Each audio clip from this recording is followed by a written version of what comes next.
बहुत समय पहले की बात है। सुदूर दक्षिण में किसी प्रतापी राजा का राज्य था। राजा के 3 पुत्र थे। एक दिन राजा के मन में आया कि पुत्रों को कुछ ऐसी शिक्षा दी जाए कि समय आने पर वो राजकाज संभाल सकें। इसी विचार के साथ राजा ने सभी पुत्रों को दरबार में बुलाया और बोला, पुत्रों, हमारे राज्य में नाशपाती का कोई वृक्ष नहीं है। मैं चाहता हूँ तुम सब 4-4 महीने के अंतराल पर इस वृक्ष की तलाश में जाओ और पता लगाओ कि वो कैसा होता है। राजा की आज्ञा पाकर तीनों पुत्र बारी बारी से गए और वापस लौट आए। सभी पुत्रों के लौट आने पर राजा ने पुनः सभी को दरबार में बुलाया और उस पेड़ के बारे में बताने को कहा।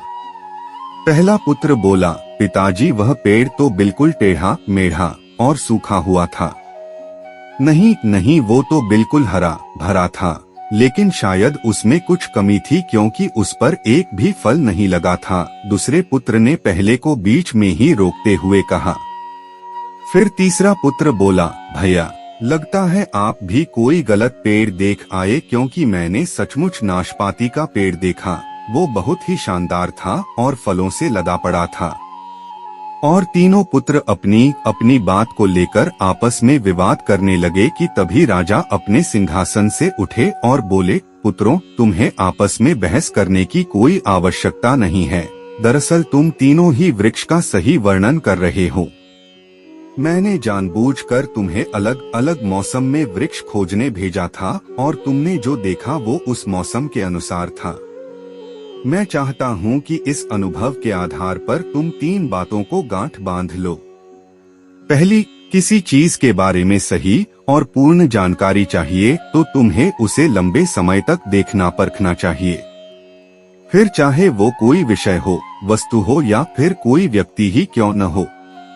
दूसरी, हर मौसम एक सा नहीं होता। जिस प्रकार वृक्ष मौसम के अनुसार सूखता, हरा भरा या फलों से लदा रहता है, उसी प्रकार मनुष्य के जीवन में भी उतार चढ़ाव आते रहते हैं। अगर तुम कभी भी बुरे दौर से गुजर रहे हो तो अपनी हिम्मत और धैर्य बनाए रखो, समय अवश्य बदलता है।